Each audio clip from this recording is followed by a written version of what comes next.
सोलापुरात शिवजन्मोत्सवाचा पाळणा सोहळा संपन्न। पाळणा सोहळ्याला हजारो शिवभक्तांची उपस्थिती। वीरमाता आणि वीरपत्नी यांच्या हस्ते शिवरायांचा पाळणा झुलवण्यात आला। सोलापुरात 2,500 महिलांकडून भगवा फेटा आणि साडी परिधान करून शिवजन्मोत्सव सोहळा साजरा। डॉल्बीमुक्त शिवजयंती साजरी करण्याचा महिलांचा संकल्प।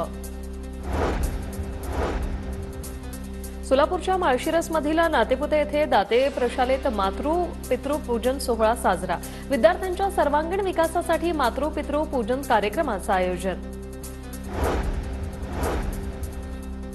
नवी मुंबईत रिक्षा चालकांच्या तक्रारी करण्यासाठी आरटीओकडून हेल्पलाईन नंबर जारी। वाढत्या गुन्हेगारीच्या घटनेनंतर नवी मुंबई आरटीओकडून नंबर जारी। तक्रारीसाठी एसएमएस करण्याचं आवाहन। कर्जत पोलीस ठाण्याबाहेर 2 गटात हाणामारी 3 जण जखमी, 1 जण गंभीर जखमी। 10 जणांना पोलिसांनी ताब्यात घेतलं। जखमींवर कर्जत उपजिल्हा रुग्णालयात उपचार। वाशिममध्ये आरटी अंतर्गत 978 विद्यार्थ्यांची निवड। 28 फेब्रुवारीपर्यंत संबंधित शाळेत प्रवेश निश्चित करावा लागणार।